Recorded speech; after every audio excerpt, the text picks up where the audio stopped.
restaurant, and they end up working in prostitution. And invariably, people will think, no, the Romanian girl, she's really a victim of trafficking. But the other one, she was already a prostitute. So, also, why? Huh? No, they are both, in the eyes of the law, they are both victims of trafficking. They were both exploited independently of the previous life experience of each of them. But trafficking is not only about sexual exploitation. There is a lot going on in labor exploitation. And here there is a lot going on domestic servitude, with little girls coming to families, being forced to work 24/7, some girls even being kept naked in the house so they would not run away, being physically abused. So there is a lot of other forms, and unfortunately people still think of trafficking as sexual exploitation, but there is many, many other forms of exploitation. Sorry, you wanted to ask? Just sort of on a more positive note, on a more positive note, what is the bigger picture for these schools? What's, so say for example in 5 to 10 years time, do these women feel comfortable and emotionally healthy enough to pursue, if I say normal, I mean normal family life, to be married?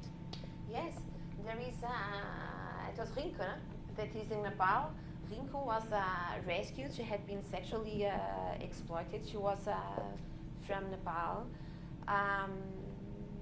It was also a complicated story. A couple of years back, she went back to Nepal, and she just married. She has a baby boy, and now she's setting up the Stop organization in Nepal. And there are other girls, because the trafficking, sometimes some girls are identified in the process. Sometimes they are being exploited not only sexually, but also in labor. To tell you a very brief story. Last year, there were several girls from Nepal that were coming through India, and they were being sent to Kenya to be sexually exploited in Kenya.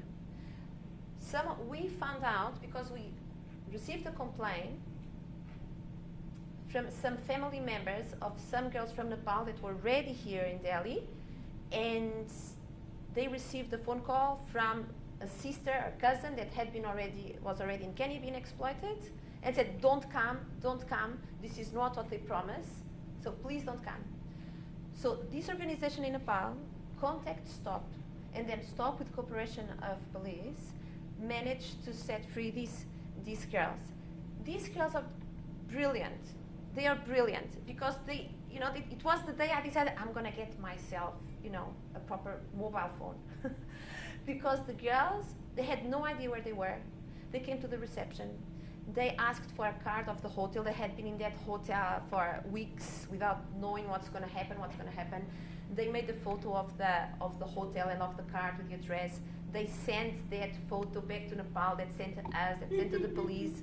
The whole process started being set up. Stop has already some volunteers that then can go. They stay in the hotel, they see what is the situation, and then they report. They said, okay, there are this many girls on this floor, this is happening.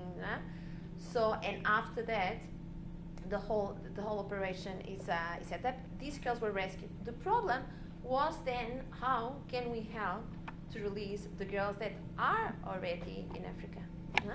Because there, prostitution is illegal. And these girls were being forced to work in a brothel as dancers, but in a brothel. As an Indian organization, it was very difficult to justify how can we set up free girls from Nepal in this brothel.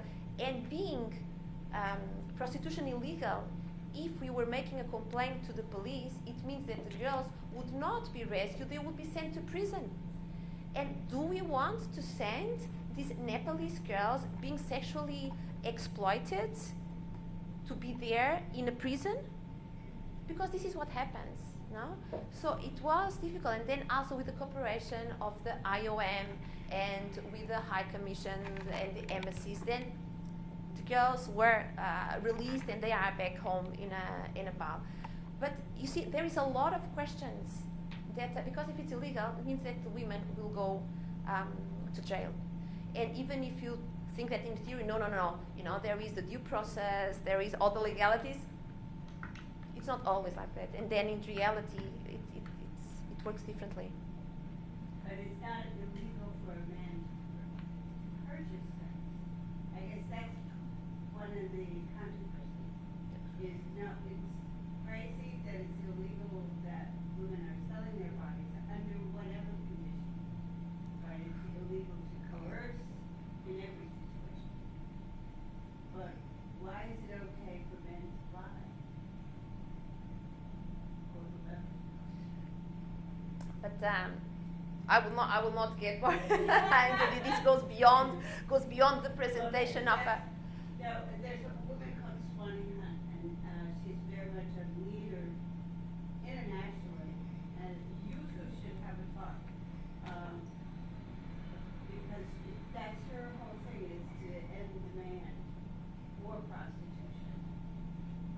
And you have a very complex series of personal experiences about divorce. But in the end, it's also a personal choice. That's what I believe. It is a personal choice if it's free. But also free, it means that the woman has other options.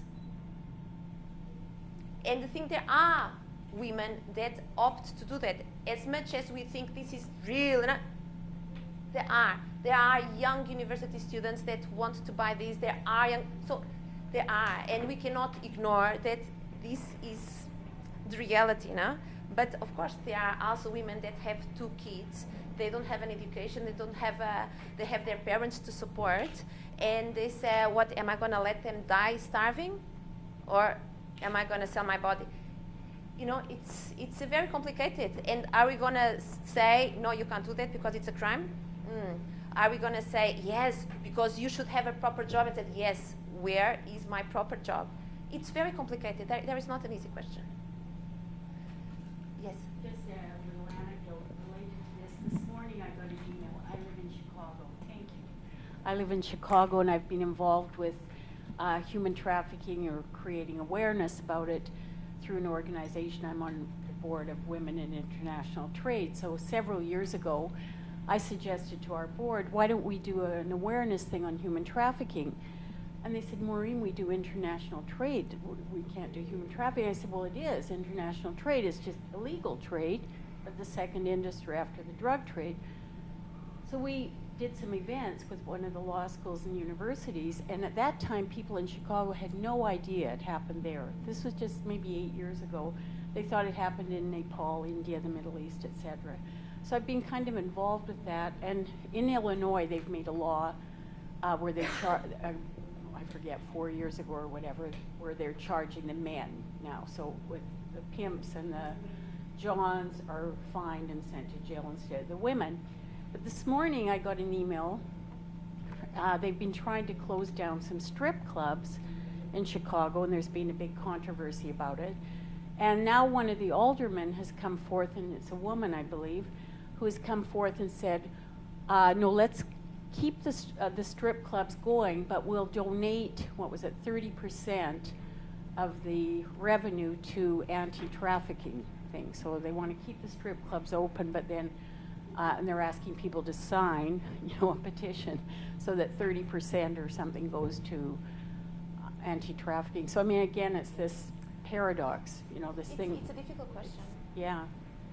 But anyway, sorry, thank you for... It's important to realize that trafficking is not just sexual exploitation. Mm-hmm. And, we all like to buy clothes and nice clothes, and the cheaper the better.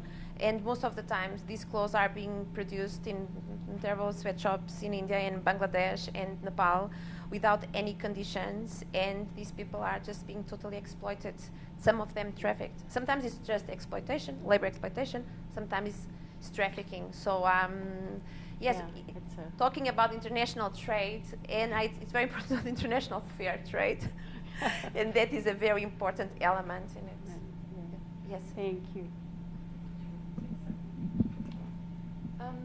So if you could sort of swing a magic wand and just grow stop to its ultimate realistic potential, what would you like to see as an organization, and how do you see getting there? Yeah, I mean, I will give small steps. So first I wanted to finish the kitchen, the professional kitchen, because we received a lot of things that had been donated, and here everything goes very, very, very slowly. And then actually would like to start making these 1,000 dreams really truly independent. Now they are still more than half stopped, no? So we are just paying for everything, and but the ideal would be that they start receiving orders, that they can start producing enough because people are buying, so that the income generating of these will give them their independence. So this will be the other small step, is that all the girls that were receiving all these trainings, that they get proper jobs. The thing is that some girls, they have been at the shelter for 8, 9, 10 years, and especially for Roma, the president, she very much sees them as their daughters. So she's very much protective, but eventually you need to let them go, and they need to find a job. So the thing is that every girl that can have a job and can be independent and not having to be dependent of a husband or getting married, that is a success. No? So having these girls able to live and pay their bills alone, that will be the success of Stop. So that's it. So not really changing the whole world, but at least the lives of these girls. Yes. that should be something. So I don't know. I from my side, I took much more than my time, because I don't know who was supposed to be here also. If you don't have more questions, I will. Okay, but I can let you, all those that want to see other panels also. To go. Does anyone mind if I have another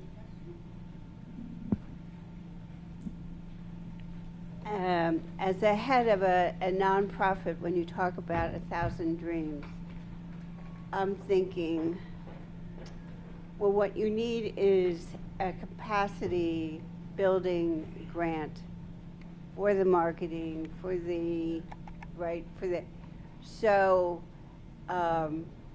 is that the World Bank? Is that the UN? Is that NGOs in the U.S. or in Europe? Is it Norway? Norway gives a lot of money away for this purpose. So, but the problem is, in my experience, that there's not sufficient money to hire somebody on the staff to reach out to the World Bank, the UN in Norway, or NGOs. So, do you have a development officer? And if not, is that your next move? Are you offering one? I would love to. No, so please. Yeah, it is a very good question. Again, this is a small organization, step by step, and unfortunately, I am not at all a business-oriented person. It's outside. So I don't have, me personally, I'm into databases, research, analysis, data collection. I'm